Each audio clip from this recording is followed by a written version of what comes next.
Hello, and welcome to my delusional nightmare, where, in fact, I may have watched approximately 30 Nicolas Cage movies in the span of a single month. Further, I may have read a significant number of books on feminist film theory, feminine horror, gender theory, and queer theory. I may drink too much coffee. We're not here to talk about that. I don't need that intervention in my life, okay? We're here to talk about American Psycho and A Vampire's Kiss. I will say for this particular video, I'm not going to go in depth plot by plot details, so you definitely need to have seen the movies to understand. However, I'm not merely going to be talking about the movies, I'm going to be talking about broader implications of the film's messaging, so hopefully I make sense. I don't know, man. I only have this much coffee left.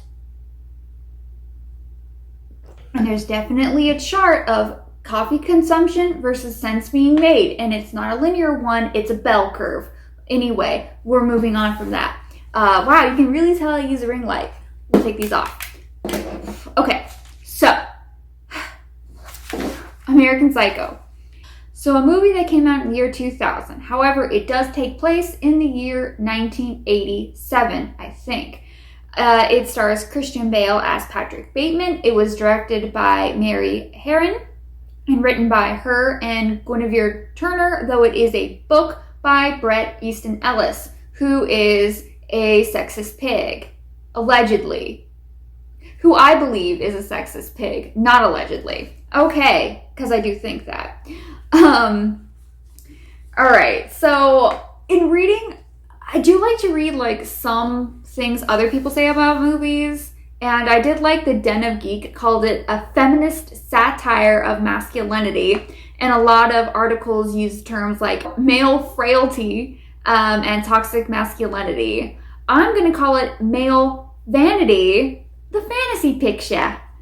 Generally speaking, I think there are a lot of ways to interpret this film and a lot of different themes going on. However, it is my personal belief that however you look at a film and whether or not you like it or enjoy it, and for whatever reasons you like it or dislike it, all valid, with rare exception. This movie actually does have one of those rare exceptions. If you walked away from this movie idolizing Patrick Bateman, that's a bit of a red flag for me. And that's just me, but we'll get into that. So this film follows the character Patrick Bateman.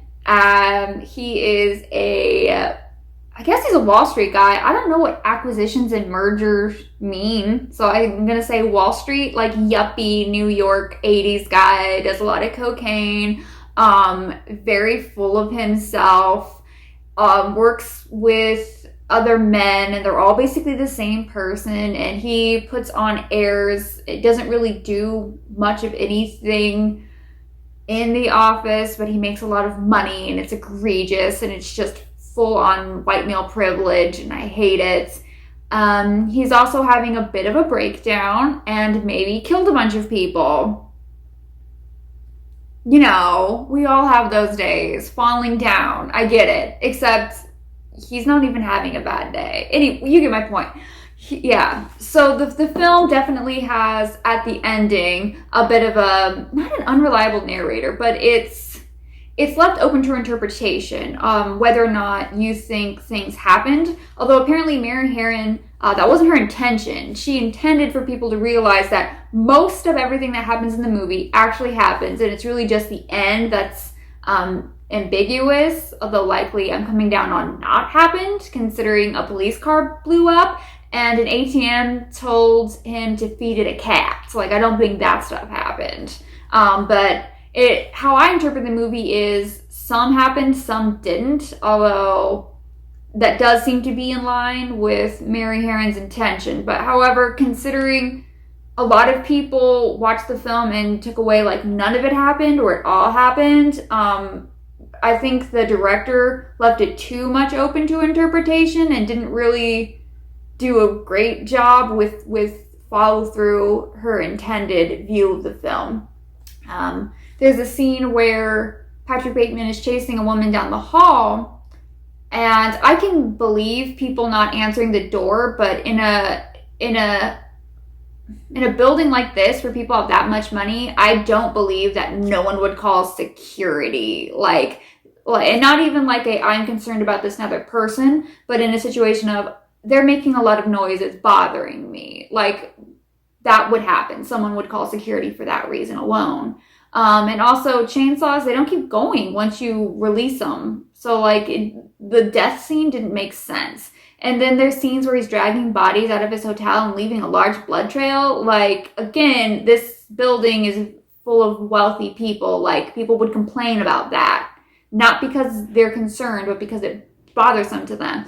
So there's just a few things she could have done, maybe catching the woman and bringing her back to his apartment and killing her there, not having a large blood trail being so obvious, and about the hotel. There's just some things that she could have done a little differently to make things seem more believable, so that when we get to the end, you would just come down thinking the end is not what happened, everything else did happen. But because she created a scenario where things were just a little bit too over the top throughout the whole film, it does leave it a little bit too ambiguous for her intended vision. But let's rewind a little bit, and I should have written a script. I just took bullet points. But I have 4 pages of bullet points. This is going to go crazy. Oh God. May the shark be ever in our favor. All right, so this film clearly, from my perspective, has a lot of commentary on 80s consumerism, like Reaganomics, buy, yuppie culture, Wall Street culture, and not in a good way. It's very much a satire, and a very dark satire at that. It's making fun of these things. I'll get a little bit more into that when I talk about Vampire's Kiss. As pertains to Patrick Bateman's character, he clearly is very wealthy, but he's also very privileged. He's never not been wealthy. He's never had to do a day's work in his life, and we see that in The Office, where he doesn't actually do any acquiring or merging. He just is concerned about where he's going to lunch, and he does doodles. He doesn't actually do any work. And this is kind of juxtaposed in the film itself with, we keep seeing posters for Les Miserables, and I believe at one point they're talking about the play.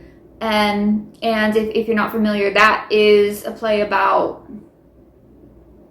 wealth dynamics. Oh wow, you can really see my hair underneath this wig. Ignore that. It's about socioeconomic disparity. And I do like that we see this throughout the film itself. For instance, Patrick Bateman calls out this homeless man who he probably kills. And he's like, why don't you just get a job? You're just lazy. And I'll talk more on this when I get to Vampire's Kiss. But you can see that he doesn't understand how that man can exist. He assumes it's from laziness when it could, and is more likely because of, mental illness or something along those lines. Again, more on that at Vampire's Kiss. We also see how he treats sex workers and just women in general. There's a little bit of commentary regarding models that I think is really interesting, because Patrick Bateman comments a lot about his appearance, but he has a job where, his appearance is kind of important, but it's not as essential as it is for a model. And the model comments that people generally tend to think that she's dumb because of her profession, because her profession aesthetics are the most important thing. And so people don't really focus on anything beyond their tangible appearance, and they don't consider, anything deeper. Whereas with Patrick Bateman, that is literally the case.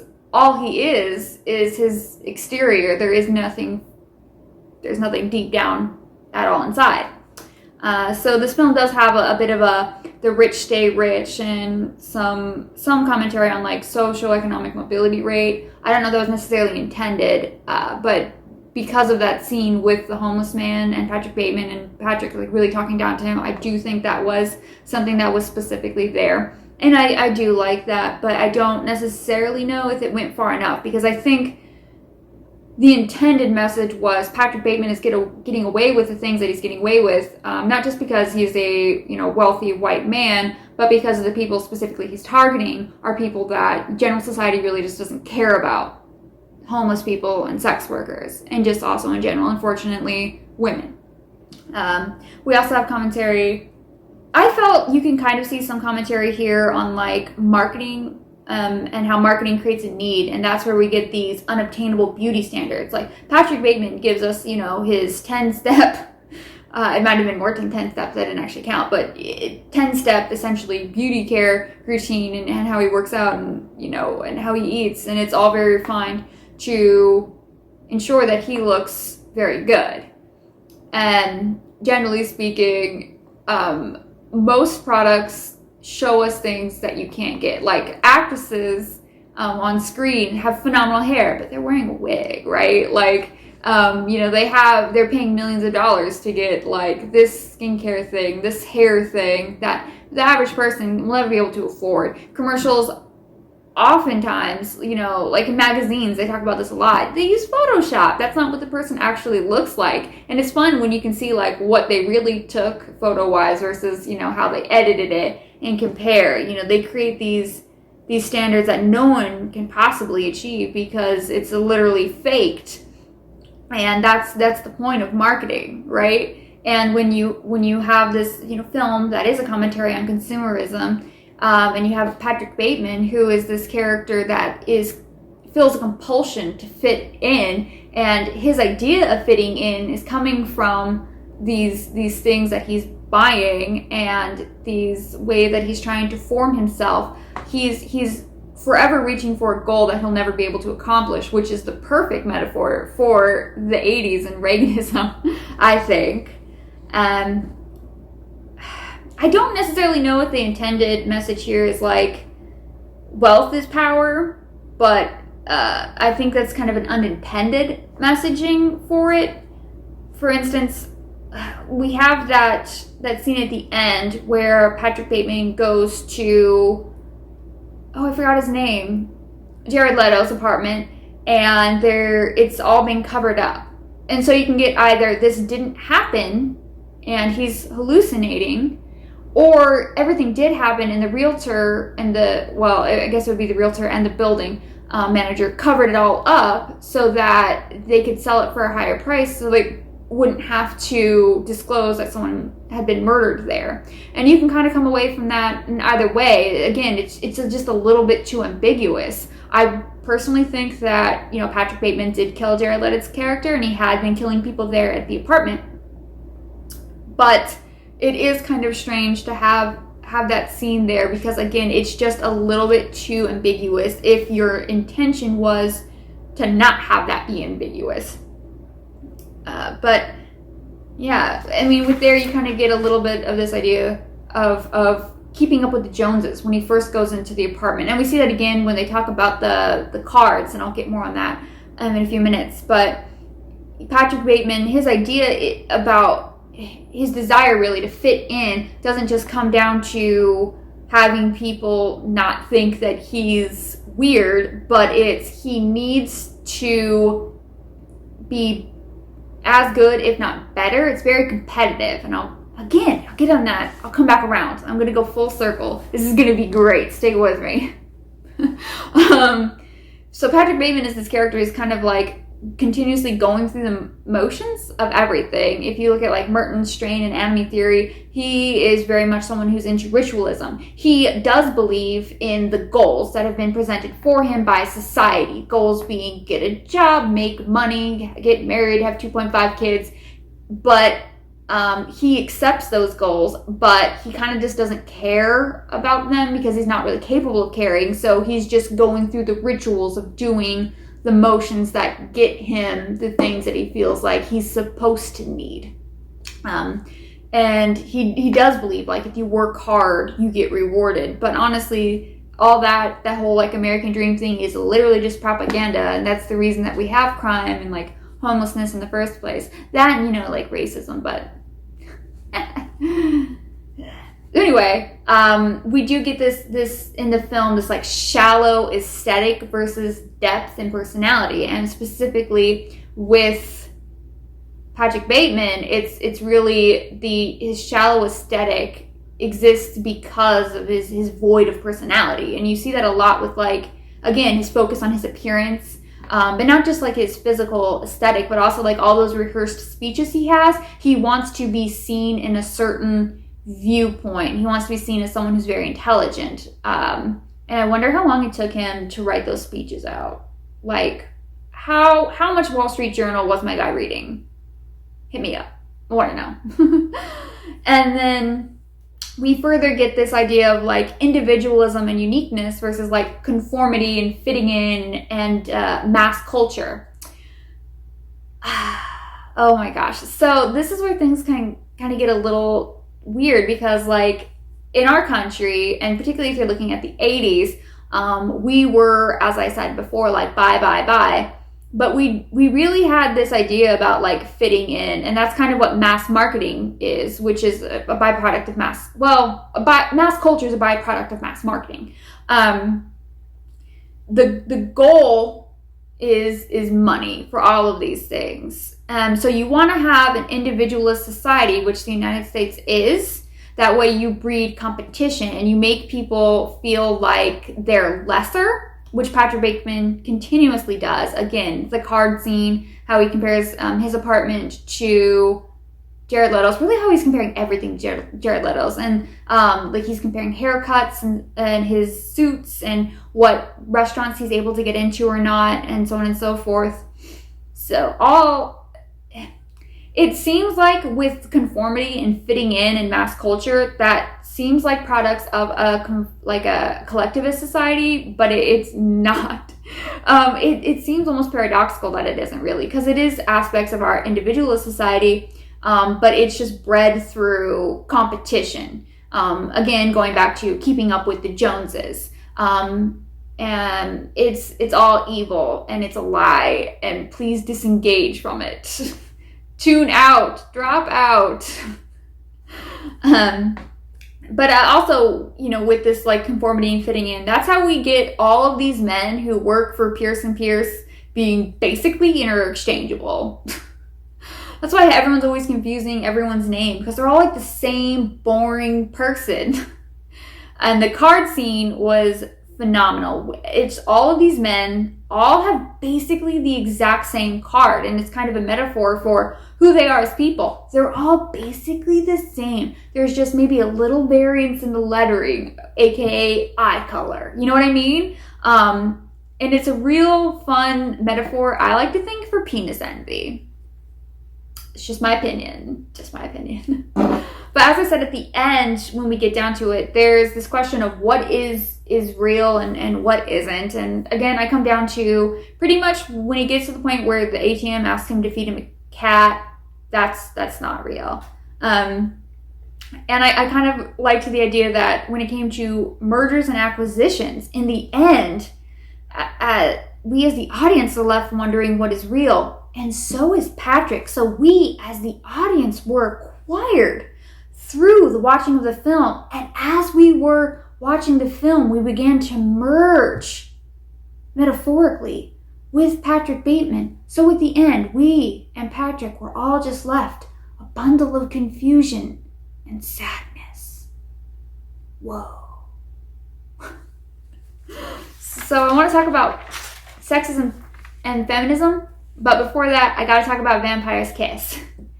This is so long and unhinged. Like, what is sanity? So, Vampire's Kiss is a 1989 film directed by Roger Bierman and written by Joseph Minions, starring Nick Cage as Peter Lowe. Joseph Minion, the writer, also wrote After Hours, which is a pretty cool Scorsese film with Griffin Dunne, which I totally recommend if you can find it. So the writer said that he wrote this about his toxic relationship with his girlfriend at the time. Yes, that's right. They were dating at the time. They did break up during production, which if you've seen the movie, you can see why they should definitely break up, but that's his opinion of her. God damn. And he basically asserted that she's like a vampire destroying him. And the themes of the film he intended were isolation, loneliness, and domination. Again, this is the vampire dominating the guy. I definitely think if you're watching this film, you can see a lot of similarities between Vampire's Kiss and a 1977 film directed by George Romero called Martin, where they're both these like psychological films about young men who are murderers and may or may not be vampires. And I really actually like that setup, and I think both of those films are really, really great movies. So this movie, I don't think it has as broad of a appeal as American Psycho. I also don't think it has as many, ways to interpret the film. I do think it is a bit more of like a horror film for me personally, just watching this because of what happens to poor Alva. and if you've seen any Nick Cage memes, this is where a lot of them come from. This is the one where he's kind of doing this. This is the one where he does the ABCs. So this has a lot of memorable Nick Cage moments, which is weird because I don't think a lot of people have actually seen this movie, which is unfortunate because I do think it's a very good film.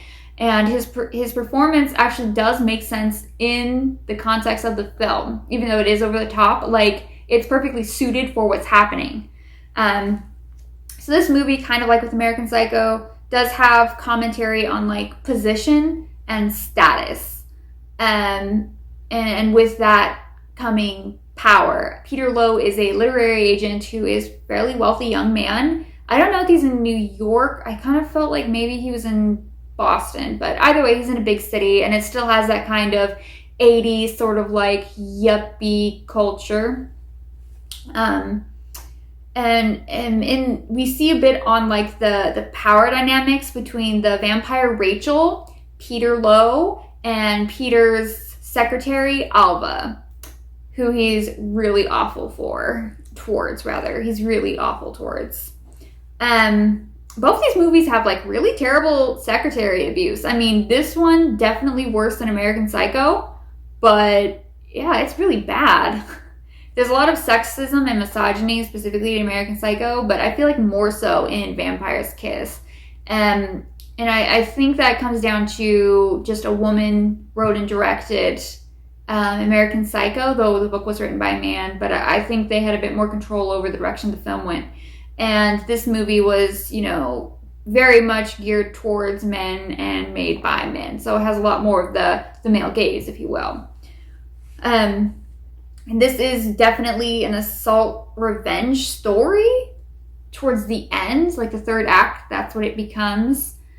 I've seen a lot of those kinds of movies, and I do think this is one that I don't mind, because it's not gratuitous. It does try to make you understand the sort of villain character, which would be Peter Lowe, Nick Cage's character. You really understand Alva and like why she continued to go back to work, because she just didn't have the financial ability to extricate herself from a bad workplace. And unfortunately, that is something that is all too real and happens all too often. It's kind of sad. And she did try to defend herself, but was not able to. I'll get more into the details of what happens at the end, actually. But anyway, we see a cycle of violence here, which unfortunately is very common. We see Peter Lowe as this character who he is depressed at the beginning of the film and seeing a psychiatrist who's really not helping him, and she's like the worst psychiatrist ever, but I'll get more into that in a minute. He's someone who, goes out clubbing in the evenings. He's a young man who has a lot of money, so like, why not? He's trying to date, but it's not really working out because honestly, he at this time has crippling, a mental state. Like he is very quickly deteriorating mentally. And so he's not able to like maintain any kind of relationship. But beforehand, I'm not really sure why he wasn't able to. I guess just hadn't met the right person, or was busy, or was an asshole. Don't really know. So he has a lot of one night stands. Again, he's young man. I guess you could kind of read this, considering he gets attacked by a vampire, as a metaphor for STDs, but I'm not going to do that. I'm just saying that's available as an option. So he meets this woman, Rachel. He sleeps with her. He believes that she's a vampire and is sucking his blood and turning him slowly into a vampire as well. Okay, yeah, there really is an STD metaphor there. But anyway, it's intended to be a toxic relationship. So he begins taking his issues out on Alva, his secretary, and forcing her to look for this contract, but he's also just becoming like increasingly unhinged. Again, he has a deteriorating mental state. So you can't really hold him responsible for that, because he was trying to get help. He is continuously trying to get help from his therapist. At one point, he's calling his therapist, crying, asking to get an earlier appointment, and she's like, okay, well, you're supposed to come in Tuesday at 2, so why don't you just come in Tuesday at 8? And he's like, sooner. Like she keeps like moving it up, like the appointment up like an hour, and he's like, I need you now. It's actually really depressing, and I think it speaks volumes to people who are begging for help in a world and a society that doesn't care. It's very Joker. Because even with the wealth and power and position that he has, those things don't buy love or happiness. But honestly, and we see this, they do buy health, kind of. It doesn't stop someone who is wealthy or powerful from like having health issues, but they have better access to health care in this country. So they do buy opportunities to get help, whether it's for mental health or physical health or whatever. But that doesn't mean that the person you're getting help from is the best.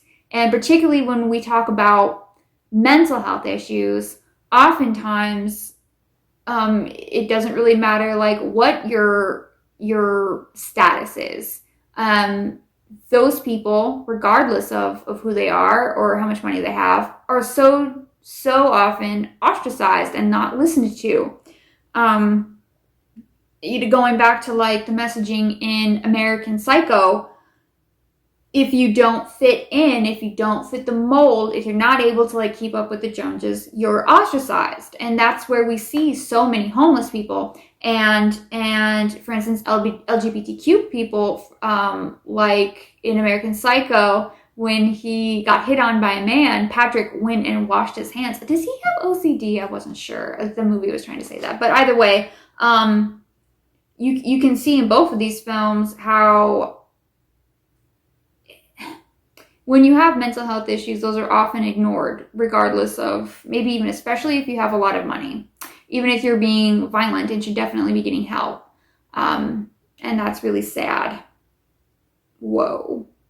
But I do think there's this interesting commentary, unintended, with American Psycho, it was a retrospective. It was made, 11 years later, or 13 years later from where it takes place. Vampire's Kiss has this commentary because that's when it was made, so it was a little ahead of its time.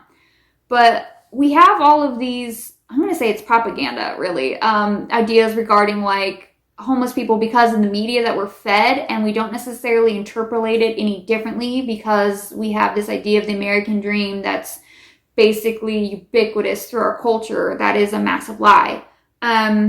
So there's this idea that if you work hard, you're rewarded for your work, which I said earlier. And, homelessness comes from alcoholism or like being lazy or doing drugs, which is just massively untrue. On any given night, the number one type of homelessness, yes, that's right, there's more than one type, is short-term homelessness. And what that means is basically usually it's like someone who is without sanctuary for a night or two. And the number one cause on any given night for homelessness, like most common, is domestic violence. So the number one reason you'll see someone sleeping outside on any night is because they don't have a safe home to go to. That's a freaking problem. And there's this idea that, that kind of stuff doesn't happen to wealthy people. Oh, yeah, it does. Definitely. Like, usually they can afford like a hotel, but when it comes to mental health, when someone's in a state where they're not thinking lucidly, like Peter Lowe is throughout the majority of this film, We see him, walking around the street, disheveled, covered in blood, screaming, "I'm a vampire, I'm a vampire, I'm a vampire." And someone walking by might think, oh, this is, just some crazy homeless person. But we know that he's well-to-do. He's well off. He has a job. He's doing everything that we're told by our society that we're supposed to do to be successful. He's done, and done well. But he's still that guy there on the street, looking disheveled, having a breakdown. And I think that's an interesting commentary on how we view homelessness. Although an unintended one, I appreciated nonetheless. So kind of going back to like the situation with Alva. So he's basically torturing his poor secretary all throughout the movie. And in the end, he sexually assaults her and tries to get her to kill him because at this point he just wants to die. And he ends up being killed by partially himself, partially Alva's brother, who's getting revenge for him assaulting his sister. And to me, I kind of read this as, in this film as well as in American Psycho, women are viewed as commodities. Women's bodies are generally dehumanized and are often utilized to hold accountable for men's failures and as an outlet for their rage.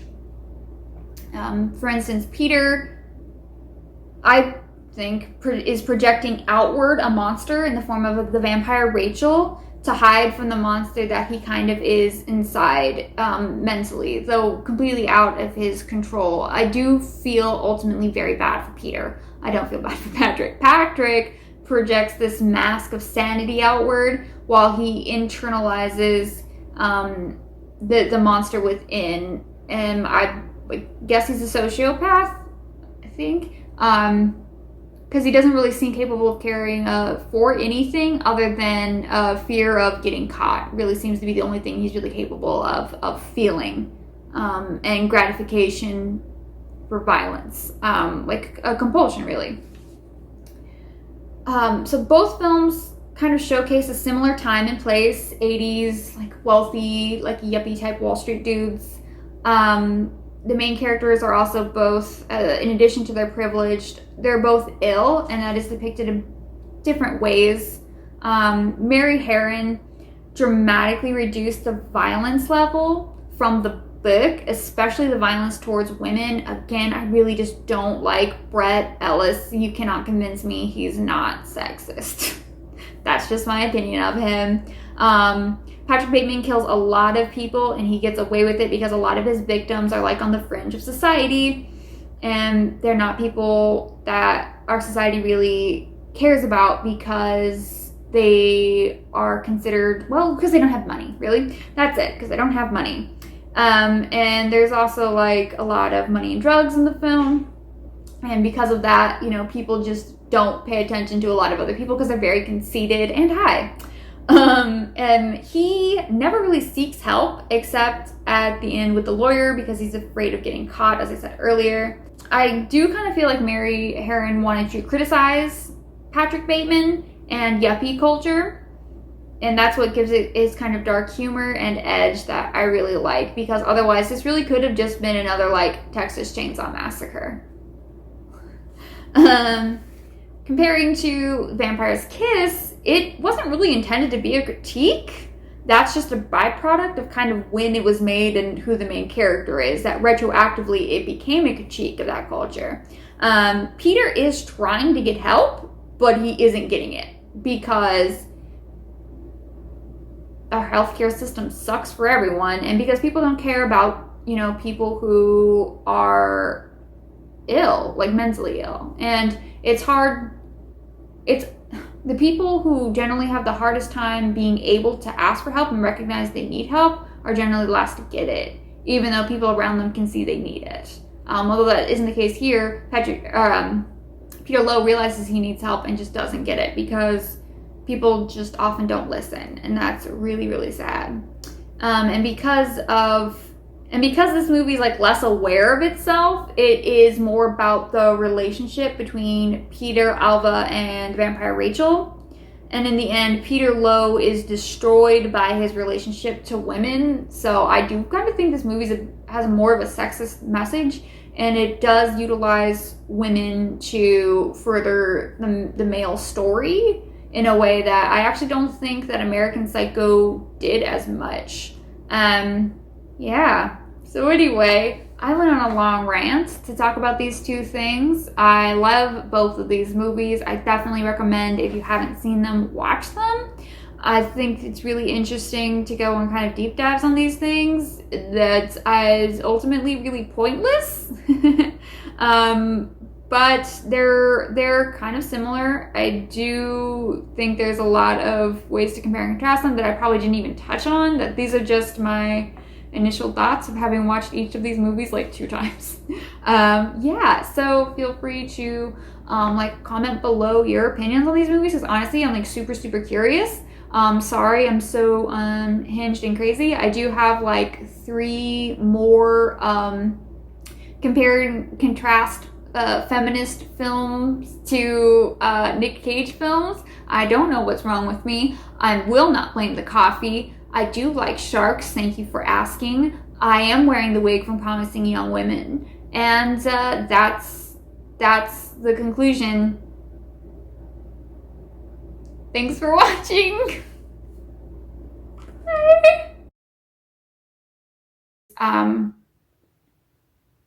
A 2000 a film that came out in the year 2000.